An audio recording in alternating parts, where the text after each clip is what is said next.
ஓம் ஸ்ரீ மாத்ரே நமஹ. ஓம் கம் கணபதியே நமஹ. வாக்குண்டாம் நல்ல மனமுண்டாம் மாமலரால் நோக்குண்டாம் மேனி நுடங்காது பூக்கொண்டு துப்பார் திருமேனி தும்பிக் கையான் பாதம் தப்பாமல் சார்வார் தமக்கு. அனைவருக்கும் வணக்கம். கணபத்யம் இது சத்தியம், எதுவும் சாத்தியம். வெபினாரில் இணைந்திருக்கும் அனைத்து சகோதர சகோதரிகளுக்கும் என் வணக்கங்கள். ஸோ, எப்போதும் போல மௌனம் கடைப்பிடிப்போம். இப்போ ஒரு நிமிஷம் மௌனமா இருப்போம்.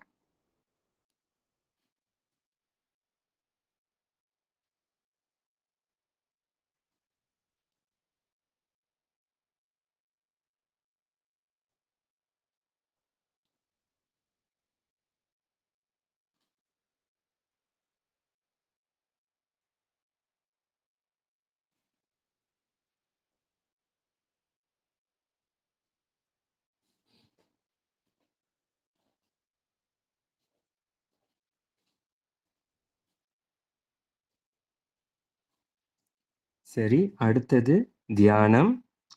இப்ப உங்களுடைய இஷ்ட தெய்வத்த நெனச்சுக்கங்க.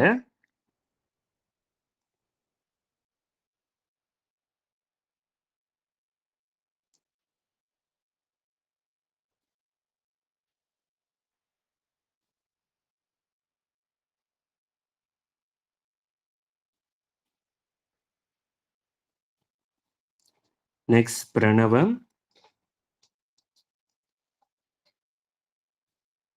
இப்ப 3 முறை என் கூட எல்லாரும் சேர்ந்து பிரணவம் சொல்லுவோம். ஓம்.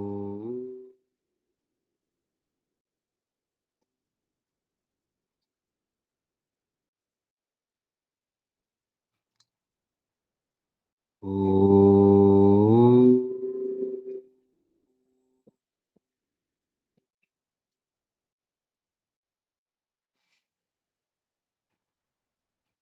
ஓம்.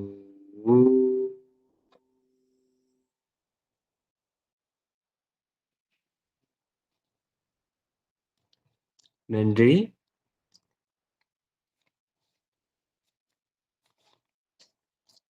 அடுத்தது சதாசிவசமாரம்பம் சங்கராச்சார்யமத்யமம் அஸ்மத்தாச்சார்யபர்யந்தம் வந்தே குருபரம்பரம்.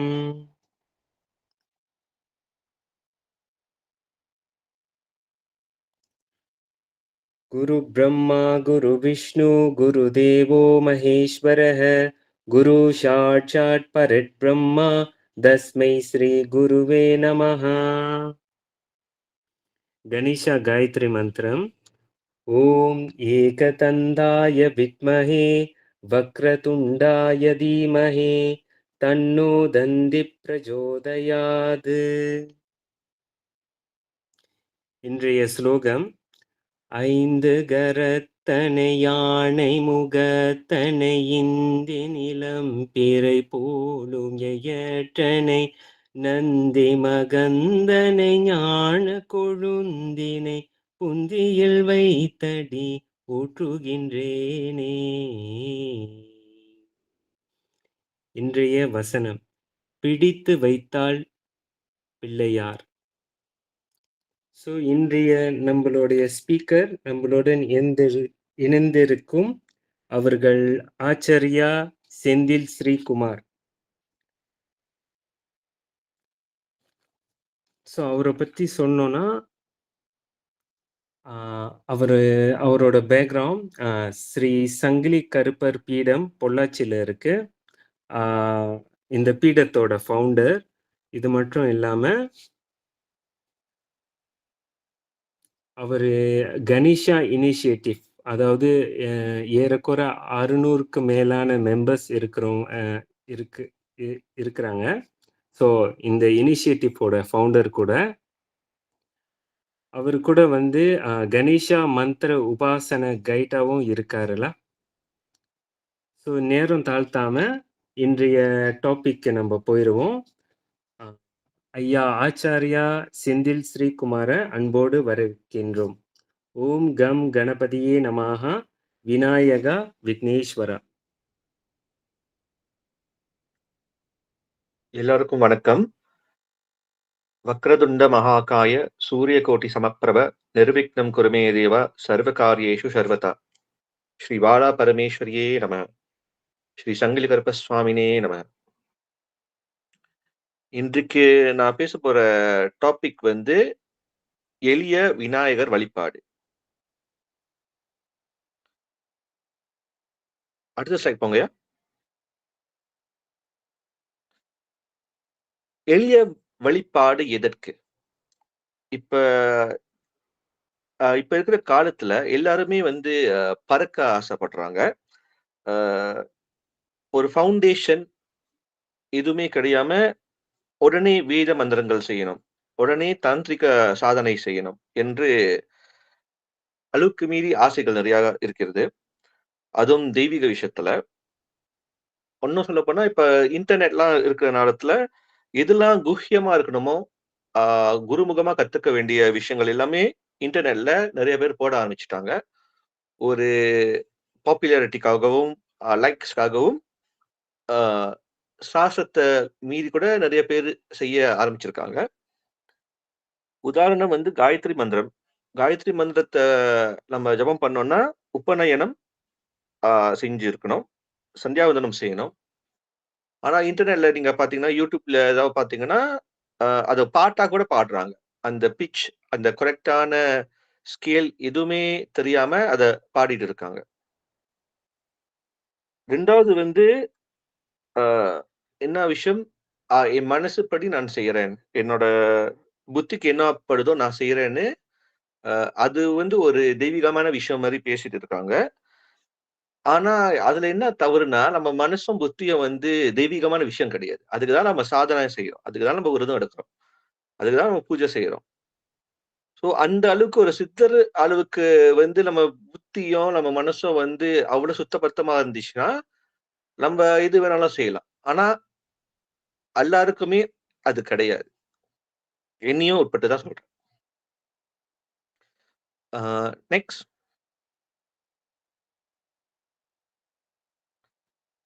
இப்ப சில பேர் வந்து சிங்கப்பூர், மலேசியால நீங்க பாத்தீங்கன்னா, கண்ணப்ப நாயனார் வந்து பன்றி மாமிசத்தை சிவனுக்கு கொடுத்தாரு, அது அவரு ஏத்துக்கிட்டாரு. இந்த மாதிரி வசனங்கள்லாம் நிறைய பேர் சொல்லுவது உண்டு. ஆமா, சிவன் ஏத்துக்கிட்டாரு. ஆனா கண்ணப்ப நாயனார் வந்து அவர் கண்ணையே கொடுத்தாரு. இது எத்தனை பேர்னால இன்றைக்கு செய்ய முடியும்? 2வது சிறுத்தொண்ட நாயனார் கிட்ட வந்து பரமேஸ்வரன் வந்து பிள்ளைகரையே கேட்டாரு. அந்த அளவுக்கு பக்தி, சுத்தமான பக்தி இப்ப யாருக்கு இருக்கு? விதிமுறைகள்லாம் மீறறதுக்கு. அத நம்ம வந்து we should ask these questions to ourselves. அடுத்த ஸ்லைட் வாங்கய்யா. இப்ப உதாரணத்துக்கு இந்த கீதையோட வேர்ஸ் வந்து நிறைய பேர் வந்து ஒரு எக்ஸ்கியூஸா யூஸ் பண்றாங்க. இந்த கீதையில கிருஷ்ண பரமாத்மா வந்து ஒரு விஷயம் சொல்லியிருக்காரு. அதாவது பக்தியுடன் ஒரு இலையையோ, பூவையோ, பழத்தையோ, தண்ணீரையோ சமர்ப்பித்தால் என் பக்தன் அன்புடன் அளிக்கும் அந்த பொருளை நான் மகிழ்ச்சியுடன் ஏற்றுக்கொள்வேன் என்று கிருஷ்ணர் சொல்லியிருக்கிறாரு. அதனால எது வேணாலும் செய்யலான்னு நிறைய பேர் வந்து எளிய வழிபாடை விட்டுவிட்டு அவங்களுக்கு தெரியாத வழிபாடு, இல்ல அதுக்கு அதிகாரம் இல்லாத விஷயத்த செய்ய ஆரம்பிச்சிட்டு இருக்காங்க.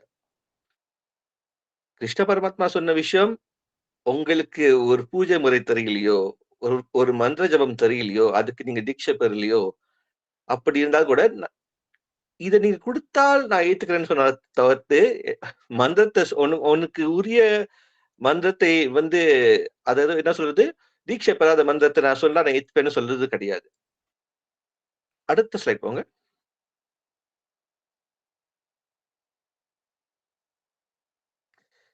அந்த வேர்ஸ் கீதையில இருக்கிற வேர்ஸ் நிறைய பேர் அதை யூஸ் பண்றாங்க. ஆனா இந்த வேர்ஸும் கீதையில தான் இருக்கு. அத வந்து நிறைய பேர் சொல்ல மாட்றாங்க.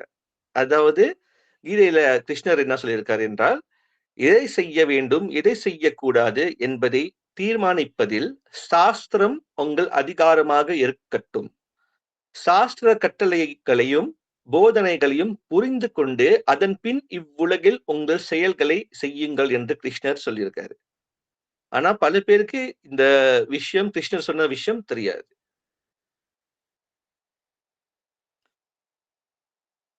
நெக்ஸ்ட், இப்ப தந்திர மார்க்கம் வர்சஸ் புராண மார்க்கம். தந்திர மார்க்கம் வந்து இட்ஸ் அ வெரி ஸ்பெஷலைஸ்ட் பாத். அதுல வந்து மந்திர ஜபம், யந்திர பூஜைகள், மந்திர புரஸ்சரணங்கள், பல விஷயங்கள் இருக்கு. கிரமங்கள், உதாரணத்துக்கு ஸ்ரீ வித்யா கிரமம், காளி கிரமம் போன்ற கிரமங்கள்ல ஒவ்வொரு ஸ்டெப்லயும் ஒவ்வொரு தெய்வத்தோட உபாசனையை செய்யறது. இந்த தாந்திரிக மார்க்கத்துல வந்து ஒரு குரு இல்ல ஒரு ஆச்சாரியார் உங்களுக்கு மந்திரோபதேசம் பண்ணி உங்களுக்கு வந்து கத்துக் கொடுக்கிறவர் தேவை. ஆனா புராண மார்க்கம் வந்து எல்லாருக்கும் பொதுவான ஒரு விஷயம். புராண மார்க்கம் அதிகாரம் தேவையில்லாத ஒரு விஷயம். புராண மார்க்கத்துல பல புராணங்கள் இருக்கு. ஒவ்வொரு தெய்வத்துக்கும் உண்டான புராணங்கள் இருக்கு. சைவ புராணங்கள் இருக்கு, வைஷ்ணவ புராணங்கள் இருக்கு, கணேசனுக்கு உண்டான புராணங்கள் எல்லாம் இருக்கு. சோ அந்த புராணங்கள் உங்களுக்கு எந்த இஷ்ட தெய்வமோ அந்த புராணத்தில் உள்ள விஷயங்கள், அதாவது விரதங்கள், எந்த கஷேத்திரத்துக்கு போகணும், எந்த மாசத்துல எந்த பூஜைகளை செய்ய வேண்டும், அதுல என்ன பலன் இருக்கு, ஒரு விநாயகன் பக்தன் வந்து எந்த கிழமையில பூஜை செய்யணும், எந்த மாதிரி பொருட்களை விநாயகருக்கு அளிக்க வேண்டும், எல்லாம் இருக்கு. அதே போல் சிவன் பக்தன் காசிக்கு போகும்போது எந்தெந்த எந்தெந்த சன்னதிகளை போய் தரிசனம் பார்க்க வேண்டும், எல்லாமே இருக்கு. புராணம் வந்து எல்லாருக்குமே பொதுவான விஷயம். அதில் இல்லாத எளிய வழிபாடுகள் வேற எங்கும் கிடையாது. இப்ப வந்து தாந்திரிக வழிபாடுல உள்ள சில விஷயங்களை சொல்றேன். தாந்திரிக வழிபாடுனா மந்திரங்கள் யார் வேணாலும் சொல்லலாம் என்று நினைத்திருக்கார்கள். அப்படி கிடையாது. Next slide. சில தந்திரங்களில் உள்ள வேர்சஸை நான் உங்ககிட்ட படிக்கிறேன். உதாரணத்துக்கு, பிராணன் இல்லாத உடல் பிடம் என்பது போல தீட்சை இல்லாத மந்திரம் பல வருடங்கள் ஜபித்தாலும் பலிக்காது என்று சரஸ்வதி தந்திரத்துல போட்டிருக்கு. இன்னொரு உதாரணம், விநாயகரின் இந்த கவச்சத்தை புறக்கணித்தால் ஒருவன் தன் ஜபத்தை கோடிக்கணக்கான முறை ஜபித்தாலும் மந்திர சித்திக்கு வழிவகுக்காது. இது ரொம்ப பிரசித்தப்பட்ட ருத்ர யமால தந்திரத்துல எழுதியிருக்கு. அதாவது சில பேர், நிறைய பேர் வந்து விநாயகர் மந்திரம் எல்லாம் யூடியூப்ல, ஃபேஸ்புக்ல, இன்டர்நெட்ல வந்து எடுத்து சொல்றாங்க. ஆனா மந்திரம் மட்டும் கிடையாது. ஒரு மந்திரத்துக்கு பல விதிமுறைகள் இருக்கு. அதுக்குண்டான கவச்சம், அதுக்குண்டான நியாசம், அதுக்குண்டான ஷாப்ப உதாரணம், இதெல்லாம் சொல்லி முடிச்ச பிறகுதான் வந்து ஒரு மந்திரத்தை நீங்க வந்து ஜபிக்க முடியும். நெக்ஸ்ட்,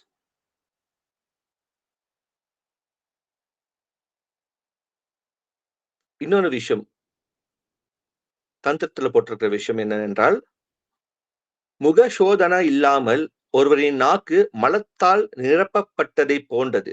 அதாவது நம்ம நாக்கு ஒரு நாளைக்கு நம்ம எதோ விஷயங்கள் பேசுறோம்.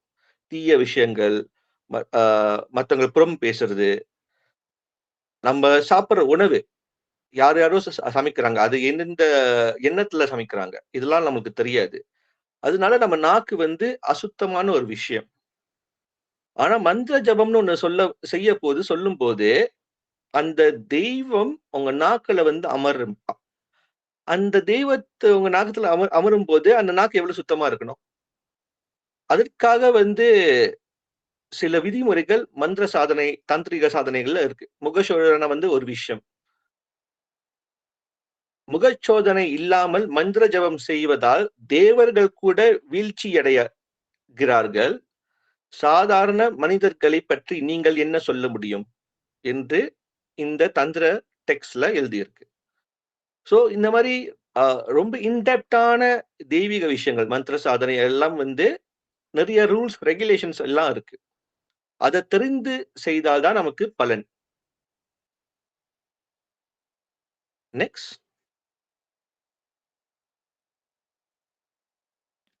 இப்ப தெய்வங்களிலேயே மிக எளிமையான தெய்வம் என்றால் நம்ம விநாயகர் தான். அவரை வந்து நீங்க எங்க வேணாலும் பார்க்கலாம். உதாரணத்துக்கு வந்து இந்தோனேஷியால வந்து ஒரு எரிமலைக்கு மேலேயும் அவர் அமர்ந்திருக்காரு. இந்தியா பூரா நீங்க போய் பார்த்தீங்கன்னா, அரச மரம், பல மரங்களுக்கு கீழ அமைதியா ரொம்ப சிம்பிளா உட்கார்ந்திருக்கிற ஒரு தெய்வம். நெக்ஸ்ட், இப்ப நம்ம வீட்டு பூஜைகளுக்கு வந்து வேற எந்த தெய்வத்துக்கு நம்ம பூஜை செய்யும்போது கூட விநாயகர் பிள்ளையார பிடிச்சு வைக்கிறோம் மஞ்சள்ல. அவர் வந்து உட்கார்றாரு.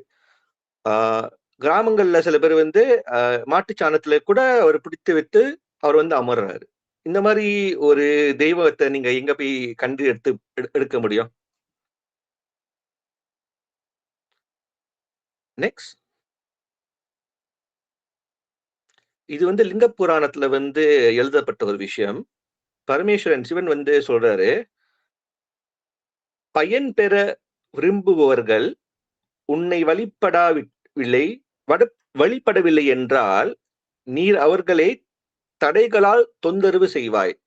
அது பிரம்மா, விஷ்ணு, இந்திரன் மற்றும் தேவர்கள் அல்லது நான் கூட இருந்தாலும் என்று சிவன் விநாயகரிடம் கூறுகிறார்.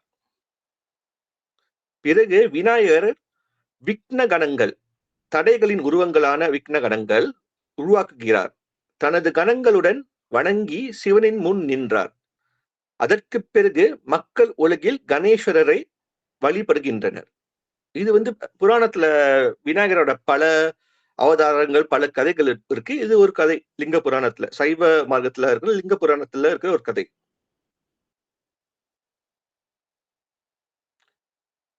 நெக்ஸ்ட், இப்ப அனைத்து தெய்வ வழிபாட்டிலும் திருமூர்த்திகள், தேவி மற்றும் கிராம தேவதைகள் ஆகியவற்றின் பூஜை செய்யும் போது கூட முதலில் விநாயகரை நம்ம வணங்க வேண்டும். இப்ப வந்து நம்ம தைப்பூசத்துல வந்து நம்ம காவடி தூக்கும் போது கூட முதல்ல விநாயகருக்கு ஒரு சின்ன பூஜை செஞ்சுட்டு நம்ம காவடியை தூக்குறோம். ஆனால் அவருக்கு மற்றவர்கள் தேவை கிடையாது.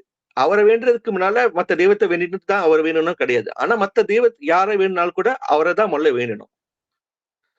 இப்ப அவர் வந்து வெறும் விக்னேஸ்வரராக, தடைகளை அகற்றுபவராக கூட இருக்கலாம். இல்லாவிடில் மகா கணபதியாக, பரபிரம்மனின் ஸ்வரூபமா கூட இருக்கலாம். விநாயகரினோட சிறப்பு, அவருக்கே நீங்க ஒரு ஹோமம் செய்றீங்க, இல்ல ஒரு தாந்திரிக பூஜையை செய்றீங்க. அதுக்கு முன்னால கூட விக்னேஸ்வர பூஜையை நீங்க செஞ்சு பிறகுதான் நீங்க வந்து அந்த ஹோமத்தையோ, இல்ல தாந்திரிக பூஜையோ செய்ய முடியும். இல்லையென்றால் அவரோட பூஜைக்கோ, அவரோட ஹோமத்துக்கே அவர் தடை கொடுப்பார்.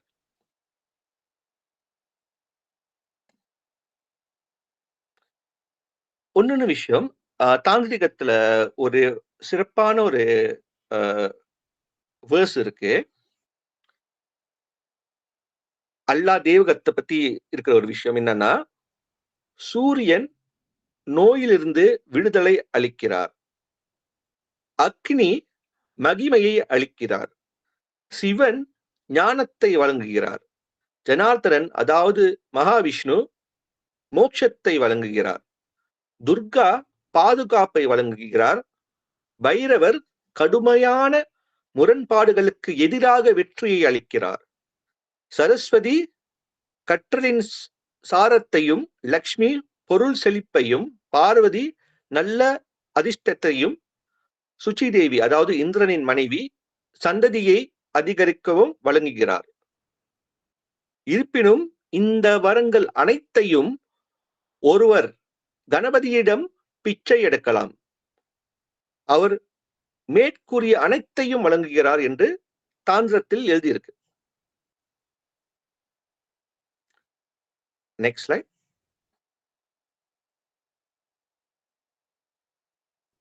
இப்ப எல்லாருக்கும் வந்து எஸ்பெஷலி தமிழர்களுக்கு வந்து ரொம்ப புரிந்த ஒரு கதை, புராண கதை. அ பார்வதி அம்மா வந்து அ குளிக்க போறாங்க. அப்போ விநாயகர் வந்து வெளிய வந்து காவலாக நிக்கிறார். அப்புறம் பரமேஸ்வரன் வந்து அவர் தலைய அறுக்கிறார். அப்புறம் யானை தலையை வைக்கிறார். இந்த புராண கதை வந்து அ நெறைய பேருக்கு தெரியும். தமிழ்நாட்டுல இது ரொம்ப ஃபேமஸான ஒரு புராண கதை. ஆனா எல்லா புராண கதையும் ஒரு உள் அர்த்தம் இருக்கும். இப்ப வந்து இந்த கதையினோட உள் அர்த்தம், விநாயகர் விக்னகர்த்தா என்ற தன் கதாபாத்திரத்தில் அவரை சமாதானப்படுத்தாவிட்டால் தடை செய்பவராக செயல்படுகிறார் என்பது பொதுவான கண்ணோட்டம். மற்றொரு கருத்து என்னவெனில், அவர் உலகின் எல்லா தடைகளையும் தோற்கடித்து விக்னஹர்த்தா தடைகளை நீக்குபவராக ஆனார். இப்போது அந்த தடைகளின் உருவங்கள் அவரது ஆவரணங்கள், பரிவார தேவதைகளாக பணியாற்றுகிறார்கள்.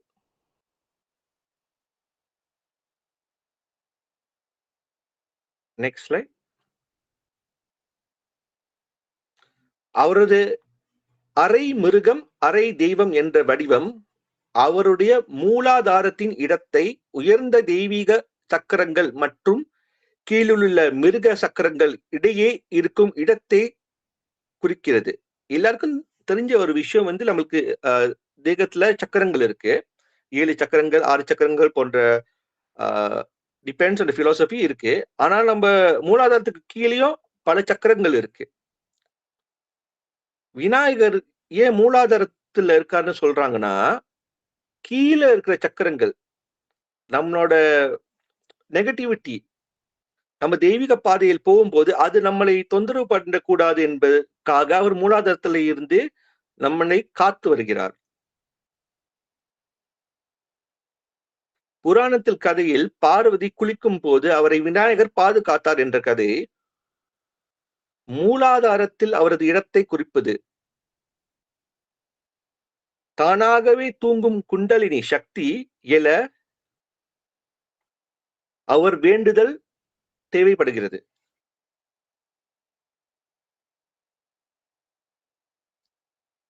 Next slide. இப்ப நம்மளோட தமிழர்களோட தெய்வீக சாஸ்திரத்தில் கூட விநாயகர் இல்லாத ஒரு விஷயமே கிடையாது. இப்ப உதாரணத்துக்கு திருமந்திரம், திருமூலர், 18 மகா சித்தர்களில் ஒரு சித்தராக இருக்கிற திருமூலர், திருமந்திரத்துல முதல் லைன், 5 கருத்தனை ஆனை முகத்தனை இந்து நிலம்பிறை போலுமேற்றினை நந்தி மகந்தனை ஞான குழந்தினை புந்தியில் வைத்தடி போற்றுகின்றேனே. விநாயகர மல்ல வேண்டிட்டு தான் பிற விஷயத்த வந்து அவர் சொல்றாரு திருமந்திரத்துல. நெக்ஸ்ட், நம்ம திருப்புகள், அருணகிரிநாதர் கொடுத்த திருப்புகள், முருகனை பற்றி எழுதப்பட்ட ஒரு பொக்கிஷம். அதில் கூட அவர் ஆரம்பிக்கும் போது, நெக்ஸ்ட் ஸ்லைட், கைத்தல நீரை கனி எப்பமோடு டவல் போரி கப்பிய கரிமுக நடிப்பேனே கட்டிடுமடியவர் புத்தியிலுரைபவ கற்பக மேனவினே கடிதேகும் என்ற ஒரு வசனம் வருது. விநாயகரை போற்றி பாடுறாரு. அந்த பாட்டுல வந்து பரமேஸ்வரன் வந்து முப்புறத்தை எரிக்க போகும்போது விநாயகரை வணங்கிட்டு போகாதனால அந்த அச்சாணியை உடைத்து அவரை வணங்க வைத்தார் என்று அருணகிரிநாதர் சொல்கிறார். அதே போல வள்ளியையும் முருகனையும் இவர் சேர்த்து வைத்தார் என்றும் அருணகிரிநாதர் கூறுகிறார்.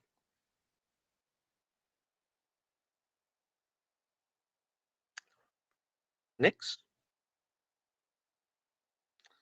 இப்ப ஔவையாருக்கும் விநாயகருக்கும் உள்ள அந்த லிங்க், அதுல ஒரு கதை இருக்கு. ஔவையார் வந்து பூஜை செய்யும் போது ஒரு வெட்டி வந்து சுந்தர நாயனார் வந்து கூப்பிடுறாரு அவங்க கிட்ட, இந்த மாதிரி அவர் கைலாசம் போறாரு வான்னு. ஆனா அவங்க போகாம பூஜை செய்திருக்காங்க. அப்போது விநாயகர் சொல்கிறார், நீ அமைதியா என் பூஜையை செய், சுந்தரர் வந்து கைலாசத்தை போய் சேராத முன்னே நான் உன்னை போய் கொண்டு போய் சேர்த்துருவேன் என்று விநாயகர் கூறுகிறார். அதே போல விநாயகர் வந்து அவர் தந்தத்தை வைத்து ஔவையாரை கைலாசத்தில் போய் சேர்க்கிறார். ஔவையாரின் விநாயகர் அகவல் ரொம்ப பிரசித்தமான ஒரு விஷயம். அவங்க எழுதிய அந்த விநாயகர் அகவல்லையும் சான்ஸ்கிரிட் டெக்ஸ்டான கணபதி அதர்வசீஷத்திலும் ரெண்டுமே அவர் மூலாதார சக்கரத்தில் அமர்ந்துள்ளார் என்று கூறியுள்ளார்கள். Next slide. மகாபெரியவர் நிறைய பேருக்கு தெரியும். ஹி வாஸ் த வாக்கிங் செயின்ட்னு கூப்பிட்டப்பட்டவர் காஞ்சி மகாபெரியவர். அவர் காலத்துல அனைவரையும் விநாயகர் அகவல் பாராயணம் செய்யுமாறு சொன்னார். அது மட்டும் இல்லாமல் விநாயகர் அகவலை புத்தகத்தாக அச்சிட்டு இலவசமாக எல்லாருக்கும் கொடுத்தார் மகாபெரியவர். அவர் சொன்ன வாக்கே ஒரு தெய்வ வாக்கு.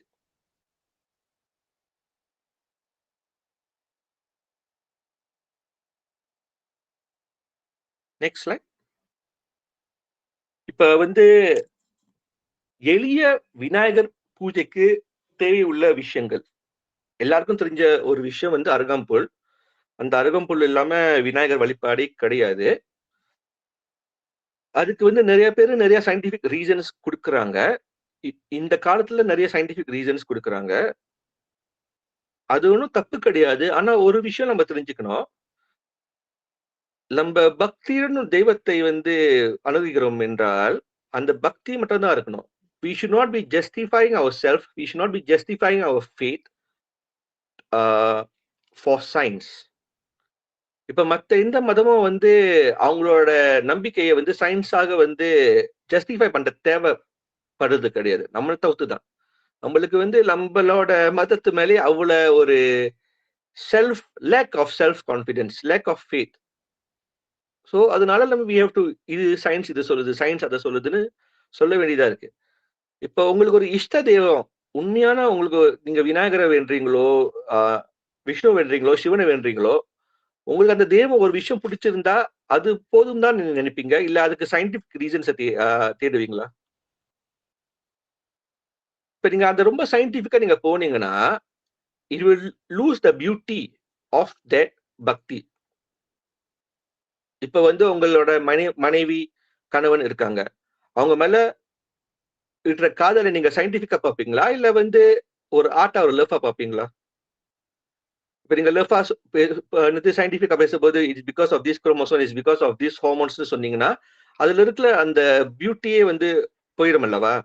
அதே மாதிரி ரொம்ப science don't try and force science into things that are related to bhakti. இப்ப அருகம்புல் ஏன் விநாயகருக்கு அருகம்புல் ரொம்ப தேவை? இப்ப திருமந்திரத்திலே போவோம். திருமந்திரத்துல ஒரு வாசகம் இருக்கு.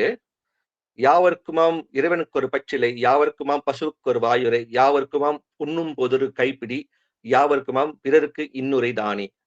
இது திருமூலர் சொன்ன விஷயம். ஒரு தெய்வத்துக்கு ஒரு பச்சை இலை கொடுத்தாலே, மனசால் கொடுத்தாலே அவர் சந்தோஷப்படுத்துவாருன்னு திருமூலர் சொல்றாரு. அதே மாதிரி நம்மளோட ஹிந்து மதத்துல ஒவ்வொரு தெய்வத்துக்கும் ஒரு ஸ்பெஷல் இலை இருக்கு. இப்ப விஷ்ணுவுக்கு நம்ம துளசியை கொடுக்கிறோம். அம்பாளுக்கு தமிழ் மார்க்கத்துல இருக்கிற அம்பாளுக்கு, மாரியம்மனுக்குலாம் நம்ம என்ன கொடுக்கிறோம்? வேப்பிலையை கொடுக்கிறோம்.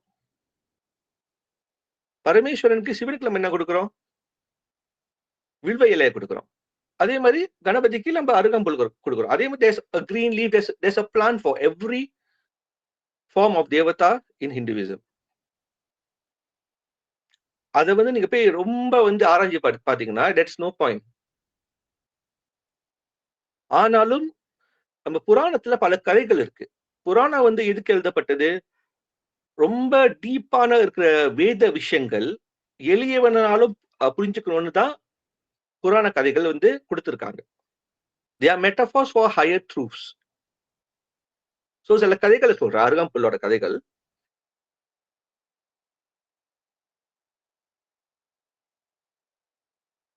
இப்ப பிரம்மர் படைப்புல ஒரு அழகான ஒரு துர்வை என்பவள் பிறந்தாள்.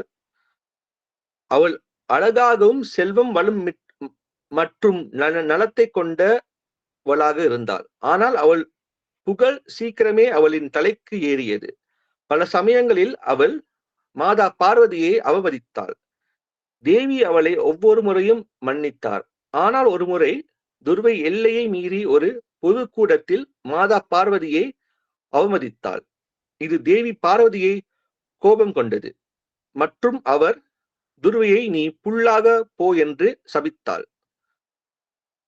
துர்வையின் அகங்காரம் உடைந்தது. துருவை தனது மிகப்பெரிய தவறை உணர்ந்து ஸ்ரீ விநாயகரின் அருளை கேட்டு வேண்டிக் கொண்டாள்.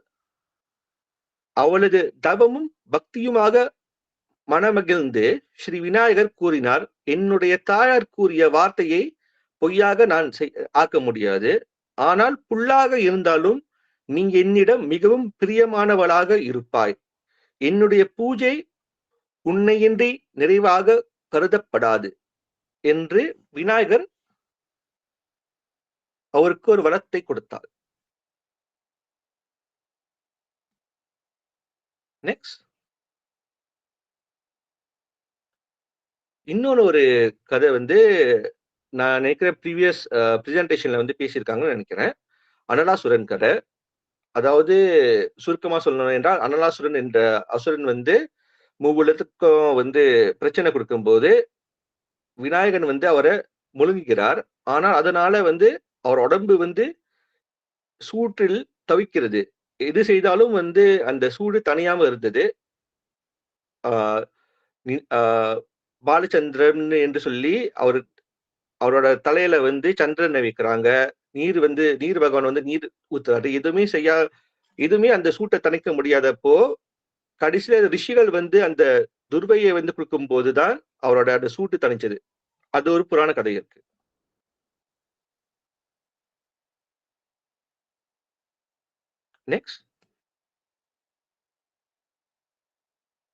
நெக்ஸ்ட் இப்ப வந்து சிந்தூரம். நம்ம தமிழர்கள் அவ்வளவாக அந்த சிந்தூரத்தை யூஸ் பண்றது கிடையாது. ஆனா நீங்க வந்து மகாராஷ்டிரா அஷ்ட விநாயகர் யாத்திரை வந்து அங்கதான் நீங்க செய்ய முடியும். அங்க நீங்க போனீங்கன்னா எல்லா விநாயகருக்கும் இந்த சிந்தூரத்தை வந்து போட்டு இருப்பாங்க. எந்த சிலையிலும் வந்து சிந்தூரம் இல்லாம இருக்காது. காசியில வந்து ஒரு எல்லா விநாயகருக்கு கூட இந்த சிந்தூரம் கண்டிப்பாக இருக்கும். இந்த சிந்தூரத்துக்கு கூட ஒரு கதை இருக்கு, புராண கதை.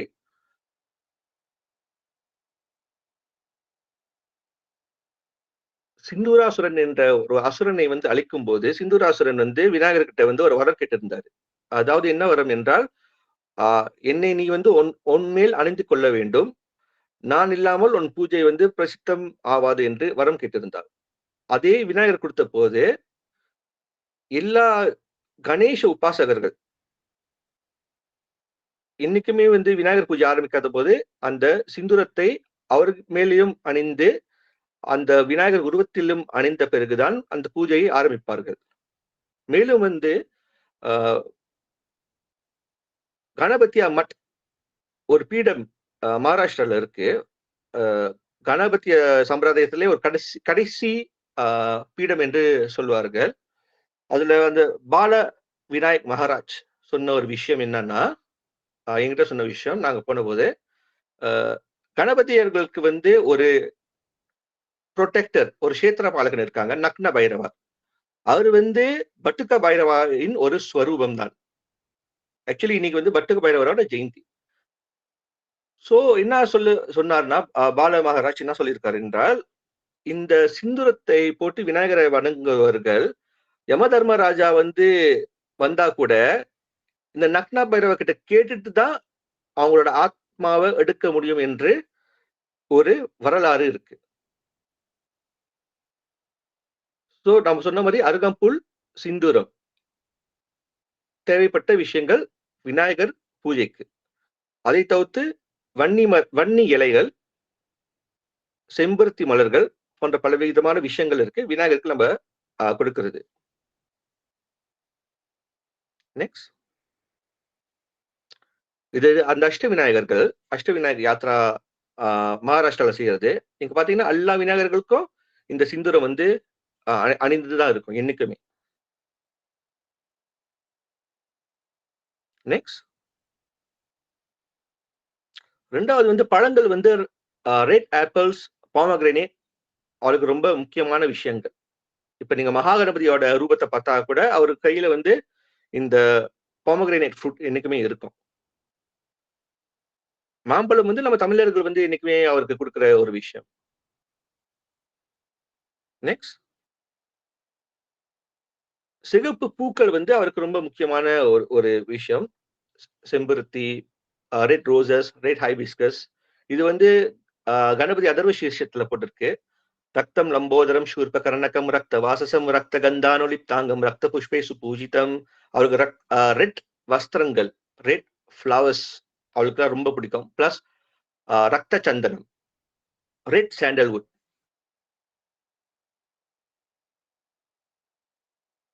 நெக்ஸ்ட்,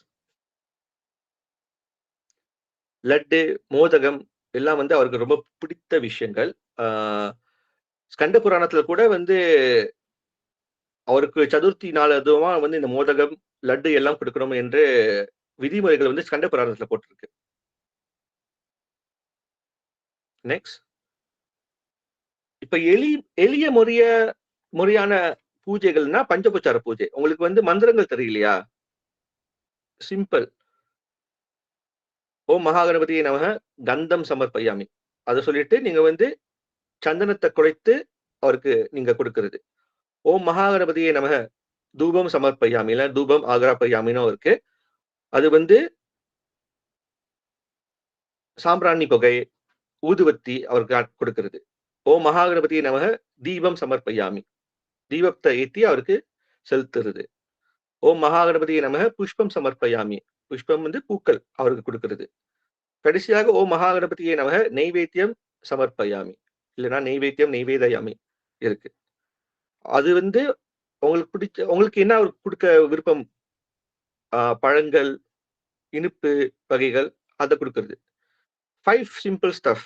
5 இது வந்து சிம்பிளான பூஜை. இதுக்கு நீங்க நான் மேனுவல் செஞ்சிருக்கேன். என்னோட கணேஷா இனிஷியேட்டிவ் குரூப்ல இருக்கு. வேணும்னா நீங்க ஜாயின் பண்ணுங்க. I will send you all that file. Next, இதுதான் இந்த விஷயங்கள். சந்தனம், தூபம், தீபம், புஷ்பம், நெய்வேத்தியம். நெக்ஸ்ட், இப்ப ஸ்தோத்திரங்கள் வந்து எல்லா ஸ்தோத்திரங்கள் வந்து நம்மளுக்கு தடை கிடையாது. சங்கட நாசன ஸ்தோத்திரம், ரிணஹர ஸ்தோத்திரம் போன்றவைகள் வந்து நம்ம பாராயணம் பண்ணலாம். 3 தடவை, 7 தடவை, 21 தடவை டெய்லி செய்யலாம். இதெல்லாம் வந்து புராணங்கள்ல இருக்கிறனால இதுல வந்து அதிகாரம் தேவை கிடையாது. நல்லா அந்த வார்த்தைகளை மட்டும் நல்லா லேர்ன் பண்ணி யூ கேன் ரிசைட் இட்.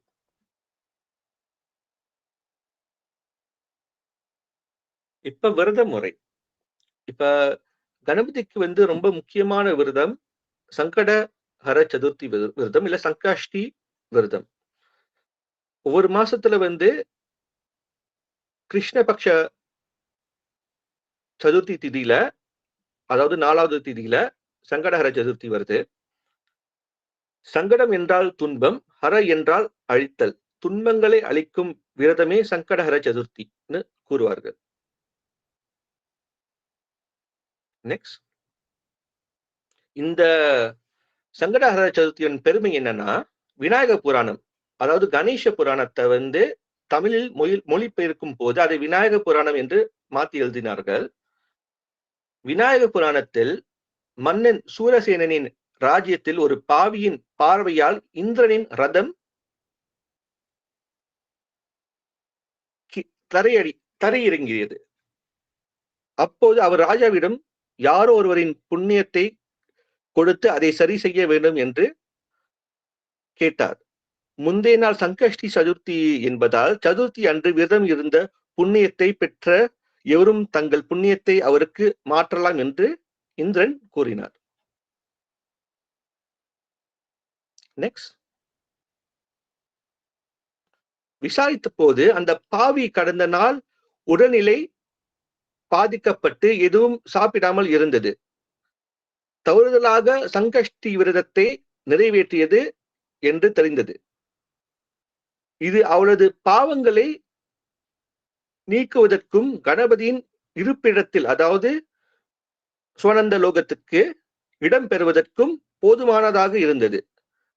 அந்த நேரத்தில் பாவியின் உடல், அதாவது அந்த பிரேதத்தை தொட்ட காற்று இந்திரனின் தேரை தொட்டது. அது மீண்டும் பறக்க போதுமான இருந்தது. இதுதான் சங்கஷ்டி சதுர்த்தியின் சக்தி. அந்த இந்திரனுக்கு, அந்த தேருக்கு உள்ள புண்ணியம், அந்த பிரேதம், அந்த சங்கஷ்டி விரதத்தை செஞ்ச இறந்த பிறகு அந்த பிரேதத்தை தொட்ட காற்று அந்த ரதத்தை தொட்ட கூட அந்த புண்ணியத்தை சேர்ந்துச்சு. இதுதான் அந்த விரதத்தினோட மகிமை.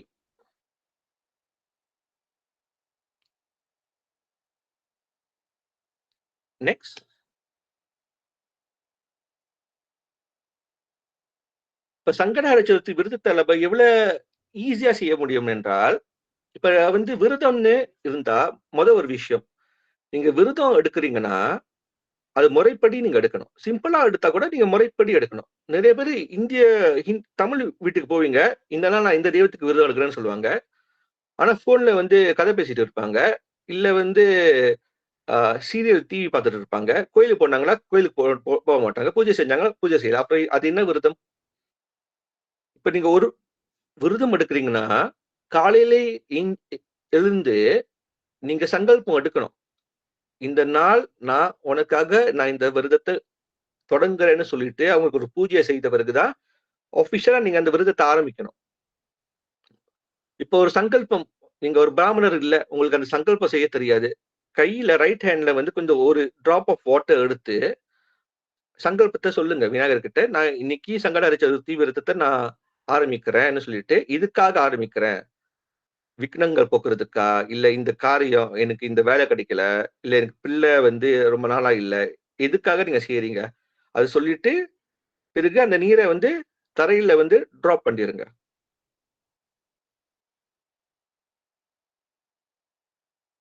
அதன் பிறகு அந்த நாள் முழுத நீங்க என்ன பண்ணணும்னா கன்சம்ஷன், நம்ம சாப்பிடுற விஷயம் சாப்பாடு மட்டும் கிடையாது, எண்ணங்கள், பேச்சு எல்லாமே நம்ம குறைக்கணும். இப்ப நீங்க விரதம் எடுக்கிறீங்க, சாப்பாடு சாப்பிடல, ஆனா காசிப் பண்றீங்க, இன்ஸ்டாகிராம்ல நீங்க நோண்டிட்டு இருக்கீங்க, பேஸ்புக்ல நீங்க 4 பேர் கூட சண்டை போட்டுருக்கீங்க, அதெல்லாம் விரதமே கிடையாது. விரதம்னா is not just food consumption, it's also your mind, it's also your heart, everything. அந்த நாள் முழுக்க நீங்க மத்தவங்க கிட்ட பேசுறத கூட நீங்க குறைச்சிருக்கணும். இப்ப விநாயகர் எடுக்கிறீங்களா விரதம், அந்த நாள் முழுக்க அவங்களோட ஸ்தோத்திரத்தை நீங்க படிக்கலாம், கேட்கலாம், கணேச புராணத்தை நீங்க படிக்கலாம், அவர் கோயிலுக்கு போய் அவரோட தரிசனத்தை நீங்க பெறலாம். அந்த முழு நேரமும் அவரோட சிந்தனையில தான் நீங்க இருக்கணும். அதுக்கு பிறகுதான் விரதம்.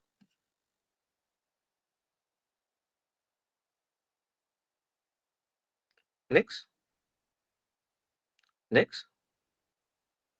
ஒரு முக்கியமான விஷயம், கணபதிக்கு நீங்க துளசி பயன்படுத்தக்கூடாது. அதுக்கு ஒரு காரணம் இருக்கு. இப்ப கணபதிய சம்பிரதாயத்துல நீங்க ரொம்ப ஸ்ட்ரிக்டா சொல்லுவாங்க, நீங்க அவங்களுக்கு துளசி இலைய கொடுத்தீங்கன்னா நரக பிராப்தி தான். அதுல என்ன புராண கதை என்னன்னா, விஷ்ணுவின் மனைவியாக கருதப்படும் விருந்தாதேவி ராஜா தர்மத்வஜாவுக்கு சாபத்தால் பிறந்தாள். திருமண வயது வந்த போது அவள் ஒரு காட்டில் தவத்தில் இருந்த விநாயகரை சந்தித்தாள். மாயையில் அவள் மீது ஈர்க்கப்பட்டாள். அவரை தன் சொந்தமாக கொள்ள விரும்பினாள். விநாயகர் மறுத்த போது அவள் கொந்தளித்து செயல்பட்டாள். இதனால் விநாயகர் அவளை துளசி செடியாக மாற சபித்தார். நெக்ஸ்ட், பின்னர் அவள் தனது தவறை உணர்ந்து கடினமான தவம் செய்யும் போது விநாயகர் அவளை மிகவும் புனிதமாக சரியாக ஆசீர்வதித்தாள். இது வைகுண்ட பிராப்திக்கு வழங்கக்கூடியது என்று கூறி, ஆனாலும் அவள் செய்த தவறினால் அவர் பூஜைக்கு இது பயன்படுத்தக்கூடாது என்று வாக்களித்திருக்கிறார். இந்த கதைக்கு ஒரு ஆழ்ந்த ஒரு விஷயம் கூட இருக்கு. இந்த கதையில துளசி மாயையாக கருதப்படுகிறார். மேலும் திருமூர்த்திகள் கூட மாயையின் பிடியில் உள்ளதாக கருதப்படுகிறது. ஆனால் மகா கணபதி மாயா முக்தா, அந்த மாயின் பிடியிலிருந்து சிக்காமல் இருக்கிற ஒருவர் மகாகணபதி. இதனால் விநாயகர் பக்தர்களும் உபாசர்களும் துளசியை அவருக்கு பயன்படுத்த மாட்டார்கள்.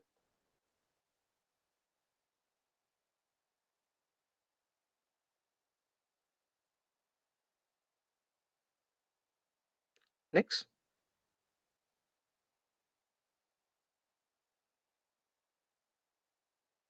நெக்ஸ்ட். இப்ப இந்த விருத்தத்தை நீங்க வந்து ராத்திரி வந்து சந்திர பகவான் தரிசனம் பண்ணிட்டு தான் நீங்க வந்து விரதத்தை முடிக்க முடியும். அவருக்கு வந்து நீங்க அர்க்கியத்தை கொடுக்கணும்.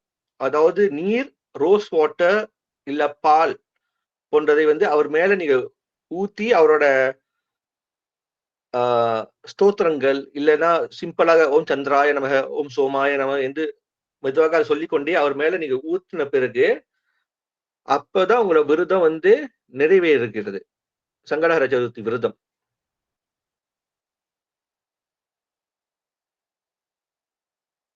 நெக்ஸ்ட்.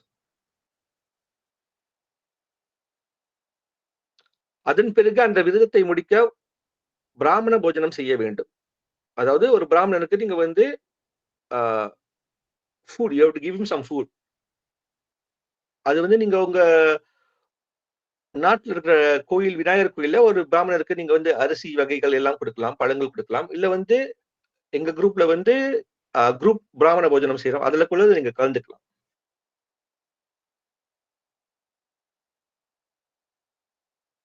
இப்ப வந்து மாசம் மாசம் ஒரு சதுர்த்தி, சங்கடஹர சதுர்த்தி, அது ஒரு டியூஸ்டேல நடக்கும்போது அது ரொம்ப பிரசித்தமான ஒரு விஷயம். It's very special day. அதுக்கு பேர் அங்காரக சதுர்த்தி. அது வந்து இப்ப வருது 25th of June. ஏப்ரல் கிடையாது, 25th of June வந்து இட்ஸ் த அங்காரக சதுர்த்தி. அந்த நாள்ல நீங்க வந்து விநாயகருக்கு நீங்க விரதம் நன்றாக எடுத்தீங்கன்னா அது ஒரு வருஷத்துக்கு எடுக்கிற விரதத்துக்கு ஈக்குவலா இருக்கும்னு கணேச புராணம் சொல்லுது. இப்ப ஏன் வந்து அங்காரக சதுர்த்தி? அங்காரகர் வந்து செவ்வாய். ஒரு முறை வந்து கர்த்திவீர்யாவினின் தந்தை பிரம்மாவிடம் செவ்வாய்க்கிழமை சதுர்த்தி ஏன் சிறப்பு என்று கேட்டபோது பிரம்மா கூறுகிறார், அவந்தி நகரில் ஞானமும் சாஸ்திரங்களும் அறிவும் கொண்ட மகா ரிஷி பரத்வாஜர் இருந்தார். ஒரு முறை அவர் நதியில் குளிக்கும் போது அழகான அப்சராவை பார்த்து காமத்தில் மிதக்க ஆரம்பித்தார். அவரது விந்து நிலத்தில் விழுந்து நிலத்துடன் கலந்து அது ஒளிமயமான சிறு குழந்தையாக மாறியது. இந்த சிவப்பு நிற சிறுவனை பூமாதேவி தனது மகனாக ஏற்றுக்கொண்டு வளர்த்தாள்.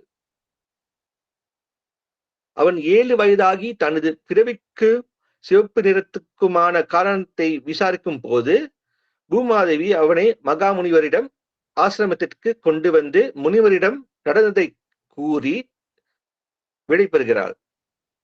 பரத்வாஜர் வந்து அவனுக்கு சாஸ்திரங்களை கத்துக் கொடுத்து கணபதி மந்திர உபாசனை கத்துக் கொடுத்து விநாயகரை நோக்கி தவம் செய்ய கூறுகிறார்.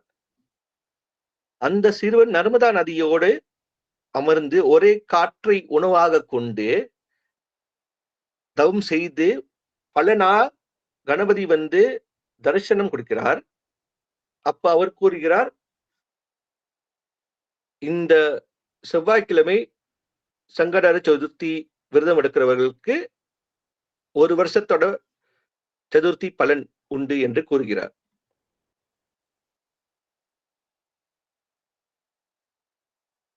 நெக்ஸ்ட். நெக்ஸ்ட்.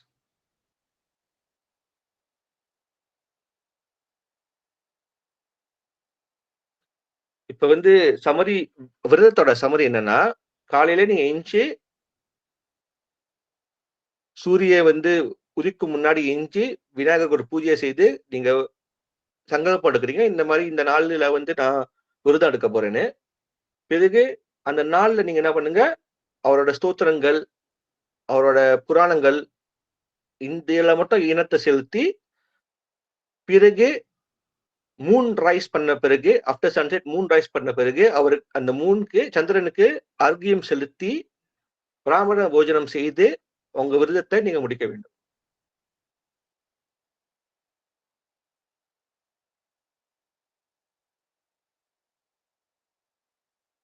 நெக்ஸ்ட்.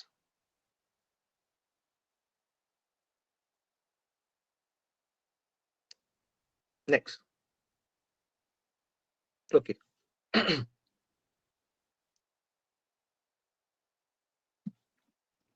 நன்றி ஐயா. ஸோ எல்லாரும் கேட்டிருப்பீங்கன்னு நினைக்கிறேன். ஸோ இப்போ வந்து கேள்வி பதில் அங்கம். யாருக்காவது ஏதாவது கேள்வி இருந்துச்சுன்னா நீங்க கேட்கலாம். ஐயா பதில் சொல்லுவாரு.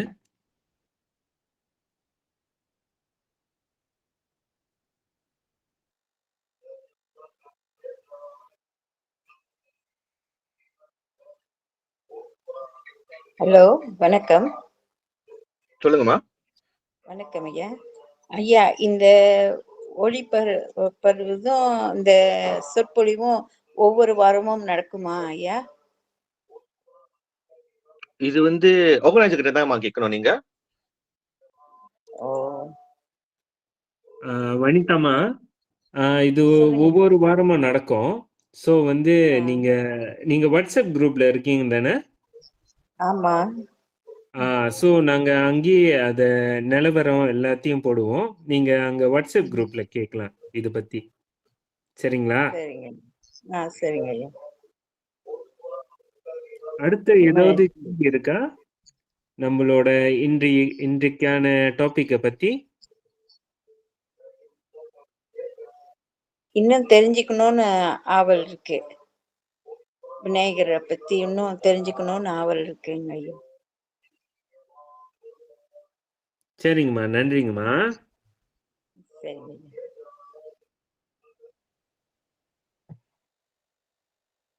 அடுத்தது வேற யாருக்காவது ஏதாவது கேள்வி இருக்கா?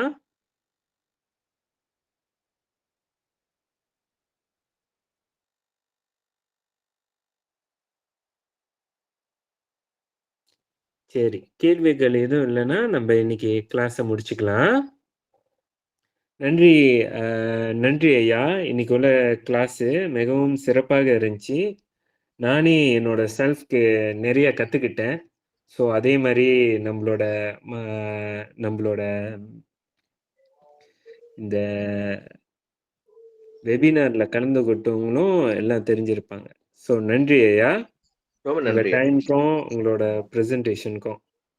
ரொம்ப நன்றியா. நன்றி. ஐயா ரொம்ப எனக்கு ஒரு நன்றி. கேள்வி இருக்குய்யா. சொல்லுங்க. நீங்க சொன்னீங்களே உங்க குரூப் இந்த மாதிரி ஆர்கனைஸ் பண்றாங்க அதெல்லாம்னு.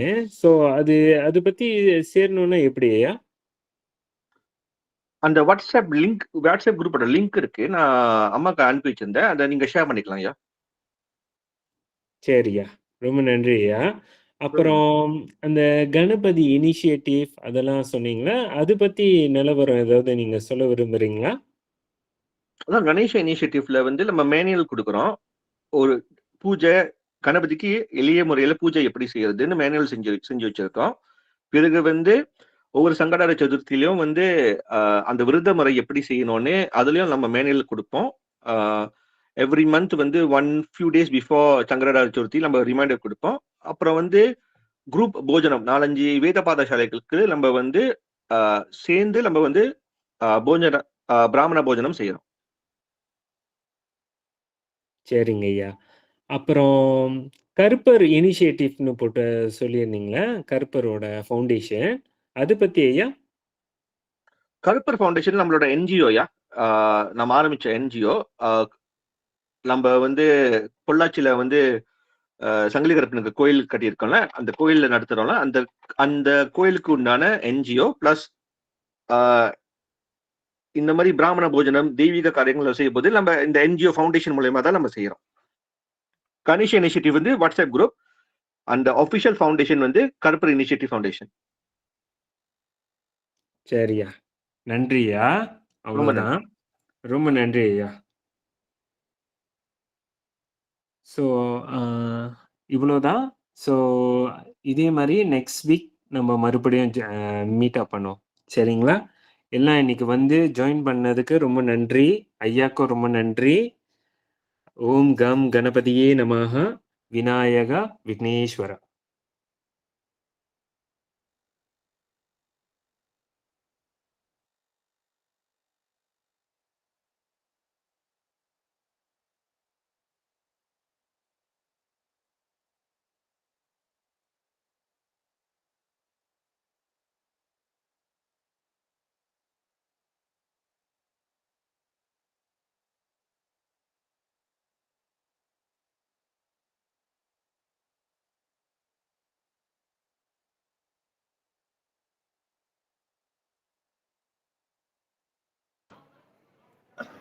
ஜி ரெக்கார்டிங் ஸ்டாப் பண்ணிடுங்க.